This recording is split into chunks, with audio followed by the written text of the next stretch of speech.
Subscribe कीजिए मेरे channel Balaji study अड्डा को और इस बेल आइकन पर क्लिक कीजिए for latest update. Welcome to Balaji Study Adda. नमस्कार दोस्तों, बालाजी स्टडी अड्डा में आपका स्वागत है। तो जैसे कि हम बीटीसी डीएलएड थर्ड सेमेस्टर के सन 2017 में जो पेपर हुए थे उनका सॉल्यूशन करा रहे हैं। तो इससे पहले वाले वीडियो में हमने शैक्षिक मूल्यांकन, क्रियात्मक शोध एवं नवाचार का सेकंड पार्ट सॉल्व कराया था। अगर वो पिछला वीडियो आपने नहीं देखा है, साइड में आई बटन है, उस पर क्लिक करके आप वो देख सकते हैं। वीडियो के डिस्क्रिप्शन लिंक में आपको सन 2016 के सभी पेपर और सन 2017 के जो है पेपर के सॉल्यूशन जो है बीटीसी डीएलएड थर्ड सेमेस्टर के मिल जाएंगे, या तो आप प्लेलिस्ट में जाके भी देख सकते हैं। आज की वीडियो में हम बात करेंगे सन 2017 में जो बीटीसी डीएलएड थर्ड सेमेस्टर का समावेशी शिक्षा का जो पेपर हुआ था उसका सॉल्यूशन। आज के वीडियो में हम वस्तुनिष्ठ प्रश्न और अति लघु उत्तरीय प्रश्न के सॉल्यूशन देखेंगे और सेकंड पार्ट में जो हम सारे लघु उत्तरीय प्रश्न को शामिल करेंगे। तो चलिए शुरू करते हैं वस्तुनिष्ठ प्रश्न से। तो पहला हमारा क्वेश्चन है कि विशिष्ट आवश्यकता वाले बच्चों को जो है कितने भागों में बांटा जा सकता है। तो ऑप्शन है 2, 3, 4, 5। तो टोटल 4 भागों में जो है बांटा जा सकता है। सेपरेट वीडियोस में हम इनके एक्सप्लेनेशन की ऑलरेडी बात कर चुके हैं। समावेशी शिक्षा की कंप्लीट प्लेलिस्ट भी आपको वीडियो के डिस्क्रिप्शन लिंक में आपको मिल जाएगी। क्वेश्चन नंबर 2 है हमारा, टीएटी के द्वारा परीक्षण किया जाता है। टीएटी की फुल फॉर्म क्या होती है? थेमेटिक एप्रिसिप्शन टेस्ट, और एप्रिसिप्शन की स्पेलिंग होती है APPERCEPTION। ये तो हो गई इसकी इंग्लिश में। अगर बात करें हिंदी में तो विषय आत्मबोधन परीक्षण। विषय आत्मबोधन परीक्षण जो है वो टीएटी को जाना जाता है। सीटेट और टेट लेवल पर काफ़ी बार इनसे क्वेश्चन जो है वो बनते भी हैं। बात करें इसके द्वारा परीक्षण किया जाता है तो किसका किया जाता है? इसके द्वारा जो है वो व्यक्तित्व का परीक्षण जो है वो किया जाता है। बात करते हैं अगले प्रश्न। अगला क्वेश्चन नंबर 3 है हमारा कि धीमी गति से सीखने वाले बच्चों की समस्या होती है। तो क्या होती है? भाषा एवं वाणी की समस्या भी होती है। इसके अलावा दृष्टि एवं व्यवहारिक समस्याएं भी होती हैं। इसके अलावा श्रवण प्रत्यक्षीकरण की भी समस्याएं होती हैं, यानी कि सबसे पहली भाषा एवं वाणी यानी कि बोलने संबंधी, या कह सकते हैं उच्चारण संबंधी। दृष्टि एवं व्यवहारिक समस्याएं यानी देखने संबंधी। श्रवण मतलब कह सकते हैं सुनने संबंधी। तो हम कह सकते हैं उपरोक्त सभी समस्याएं जो है वो धीमी गति से सीखने वाले जो बच्चे होते हैं उनकी समस्या के अंतर्गत आती हैं। अगला क्वेश्चन नंबर 4 है हमारा कि अस्थिबाधिता के कारण हैं। तो क्या क्या होते हैं? जन्मजात भी होता है, दुर्घटना का बस कह सकते हैं किसी दुर्घटना के कारण भी जो है कोई अस्थिबाधित जो दोष है वो आ जाता है, या कह सकते हैं बीमारी के कारण भी होता है। तो हम कह सकते हैं उपरोक्त सभी जो है हमारा उत्तर सही हो जाएगा। अगला क्वेश्चन नंबर 5 है हमारा कि वाक दोष के प्रकार हैं। तो टोटल कितने प्रकार होते हैं? टोटल ये जो है वो 6 प्रकार होते हैं। कौन से? तो पहला हमारा होता है प्रक्रियात्मक, या इसको उच्चारणात्मक दोष भी कहते हैं। दूसरा हमारा होता है हकलाना। तीसरा होता है हमारा आवाज की समस्या। चौथा होता है हमारा अंगीय वाणी के दोष। पांचवा होता है हमारा कम सुनने वाले बच्चे, और छठा होता है हमारा देर से बोलने वाले बच्चे। तो ये सभी जो अलग अलग वाक दोष से ग्रसित बच्चे होते हैं उनके प्रकार के अंतर्गत आता है, और इन सभी के बारे में हम ऑलरेडी एक्सप्लेनेशन जो है सेपरेट वीडियोस में बात कर चुके हैं। बात करते हैं अगले प्रश्न की। अगला क्वेश्चन नंबर 6 है कि मंद बाधित बच्चे का डेसिबल स्तर होता है कितना होता है? 55 से 69 डेसिबल तक। अगला क्वेश्चन नंबर 7 है सामान्य बच्चे की आईक्यू होती है तो कितनी होती है? 90 से 100 जो है ये सामान्य स्तर पर अगर बात की जाए। अगर पूछा जाए टर्मन के अनुसार तो 90 से 110 जो है वो होती है सामान्य बच्चे की आईक्यू। अगला क्वेश्चन नंबर 8 है विशिष्ट ऐसा व्यक्ति है जिसकी शारीरिक, मानसिक, बुद्धि, इंद्रियां, मांसपेशियों की जो क्षमताएं होती हैं वो अनोखी हैं। ये कथन जो है वो किसके द्वारा कहा गया? ये कथन जो है वो हैवेट एंड फॉर्नेस के द्वारा कहा गया है। अगला क्वेश्चन नंबर 9 है परामर्श का उद्देश्य आत्म परिचय या आत्मबोध है। ये कथन किसके द्वारा कहा गया? ये कथन जो है वो रूथ स्ट्रैंग के द्वारा कहा गया है। काफ़ी कथन से रिलेटेड क्वेश्चन जो है वो बनते ही हैं, तो इंपॉर्टेंट जो है वो आपको पता होना चाहिए। बात करते हैं अगले प्रश्न की। अगला क्वेश्चन नंबर 10 है हमारा प्रतिभाशाली बच्चे की बुद्धि लब्धि होती है तो कितनी होती है? ये जो है वो 140 से अधिक होती है, यानी कि उत्तर नंबर आ हमारा सही हो जाएगा। अगला क्वेश्चन नंबर 11 है स्वास्थ्य निर्देशन संबंधित है। तो स्वास्थ्य निर्देशन की बात करें तो ये जो है वो स्वास्थ्य सुरक्षा से रिलेटेड होता है। अगला क्वेश्चन नंबर 12 है हमारा पुस्तक a survey of the education gifted children के जो है वो लेखक हैं तो कौन है? हैविंग हस्ट जो है वो इसके लेखक हैं। बात करें इस पुस्तक के प्रकाशन की तो 1955 में जो है इस पुस्तक का प्रकाशन हुआ था, या कह सकते हैं ये बुक पब्लिश्ड हुई थी। बात करते हैं अगले प्रश्न की। अगला क्वेश्चन नंबर 13 है हमारा मनोवैज्ञानिक जो किक है उन्होंने सामान्य एवं जो प्रतिभाशाली बच्चे हैं उनकी पहचान का जो आधार है वो क्या रखा था? तो इन्होंने पहचान का आधार बताया था बच्चों द्वारा किए गए कार्यों की गति के द्वारा। देखिए, अगर सामान्य और प्रतिभाशाली बच्चे हैं, बिना आप उनके साथ रहे अगर उनको पहचानने को आपसे कहा जाए तो उनके कार्य की गति के आधार पर पहचान सकते हैं आप। क्योंकि एक सामान्य बच्चा होता है किसी कार्य को जो है वो नॉर्मल टाइम में करेगा, जो प्रतिभाशाली बच्चा होता है उसी कार्य को जो है वो शीघ्रता से करेगा और एक नवीन जो तरीके होते हैं उसको भी शामिल करता है। तो आप उस आधार पर जो है कह सकते हैं कि पहचान कर सकते हैं। तो मनोवैज्ञानिक किक ने भी जो है यही कहा था, बच्चों द्वारा किए गए जो कार्य होते हैं उनकी गति के द्वारा पहचान की जा सकती है। अगला क्वेश्चन नंबर 14 है, समस्यात्मक बच्चों की पहचान की जाती है। तो किससे की जाती है? ये की जाती है निरीक्षण विधि का प्रयोग करके, साक्षात्कार के द्वारा भी और इसके साथ साथ मनोवैज्ञानिक परीक्षण के द्वारा भी, यानी कि कह सकते हैं उपरोक्त सभी के द्वारा जो है समस्यात्मक बच्चों की पहचान की जाती है। अगला क्वेश्चन नंबर 15 है, सामूहिक परीक्षण होता है। तो ये जो है वो शाब्दिक भी होता है, अशाब्दिक भी होता है। तो हम कह सकते हैं दोनों ही हमारा उत्तर यहाँ पर सही हो जाएगा। तो ये तो गए हमारे सारे वस्तुनिष्ठ प्रश्न। अब बात करते हैं हम अति लघु उत्तरीय प्रश्न की। तो क्वेश्चन नंबर 16 है हमारा, अन्वेषण विधि की खोज जो है वो किसने की थी?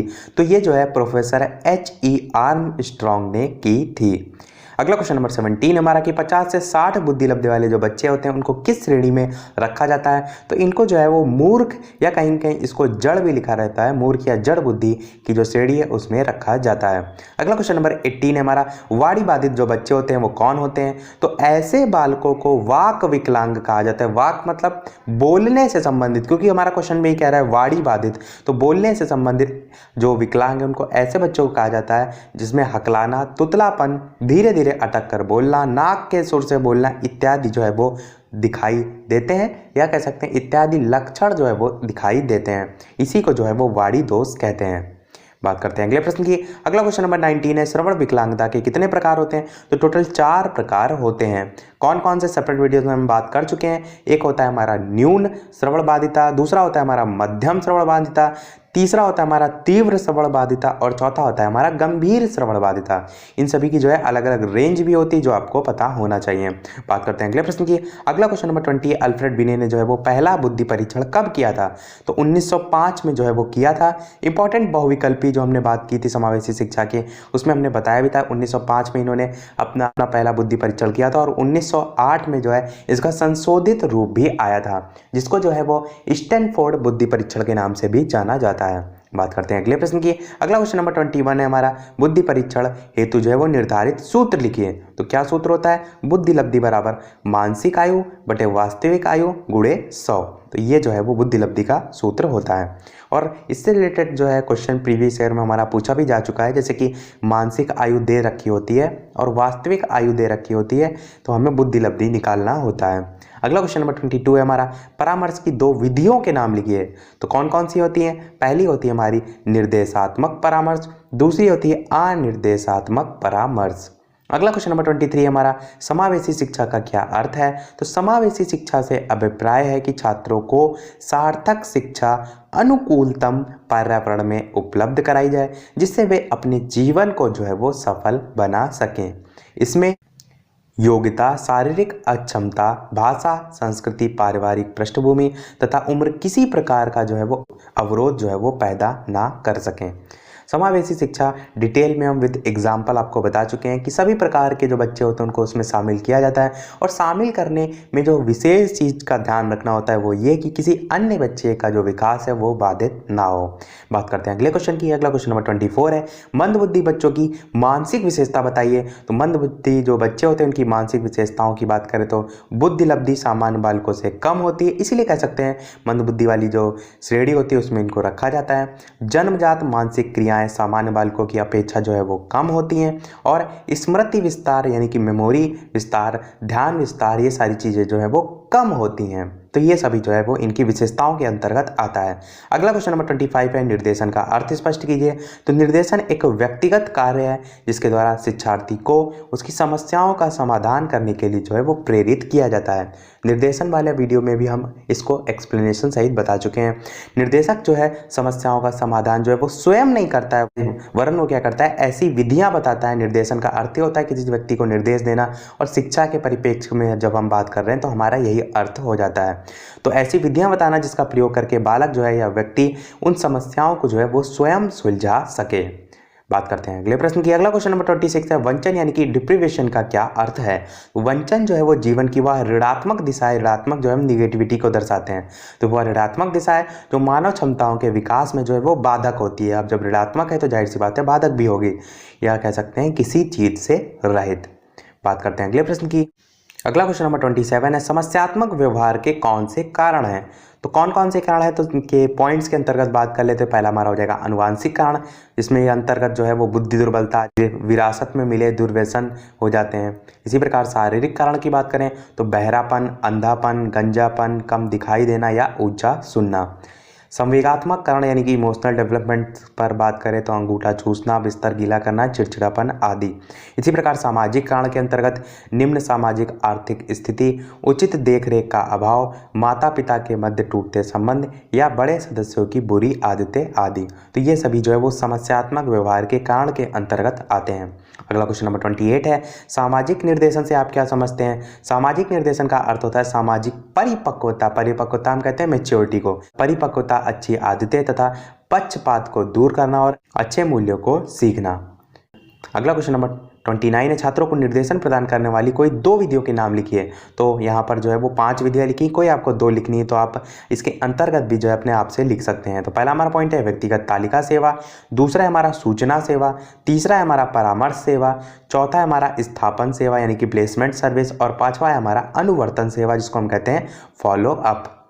बात करते हैं अगले और लास्ट अति लघु उत्तरीय प्रश्न की। क्वेश्चन नंबर 30 हमारा प्रतिभाशाली बच्चे किन्हें कहते हैं। तो अभी हमने ऊपर जाना जिनकी IQ लेवल जो है वो 140 से हाई होती है उसी को हम जानते हैं। तो बात कर लेते हैं इनके बारे में। तो प्रतिभाशाली जो बालक होते हैं उनकी बुद्धि सामान्य बालकों से अधिक होती है। मनोवैज्ञानिकों के अनुसार जिनकी बुद्धि लब्धि जो है वो 140 से अधिक होती है वे प्रतिभाशाली बालक कहलाते हैं। सिंपल सी यहाँ से डेफिनेशन आपको समझ में आ रही होगी। कुछ बालकों की जो बुद्धि लब्धि होती है वो 180 से 190 तक भी हो सकती है, जिसको भी जो है हम प्रतिभाशाली बच्चों की जो श्रेणी होती है उसी में रखते हैं। तो इसी के साथ हमारे सारे क्वेश्चंस जो है वो कंप्लीट होते हैं। इसके आगे क्वेश्चन हम इसके सेकंड पार्ट में बात करेंगे। तो आज के वीडियो में इतना ही। अगर हमारा प्रयास आपको पसंद आया तो वीडियो को लाइक करें, शेयर करें और हमारे चैनल को सब्सक्राइब करें। सब्सक्राइब के बगल में जो नोटिफिकेशन बेल है उसे जरूर ऑन करें जिससे कि आपका कोई भी वीडियो मिस ना हो। तो मिलते हैं अगले वीडियो में, तब तक के लिए नमस्कार। Thank you for watching.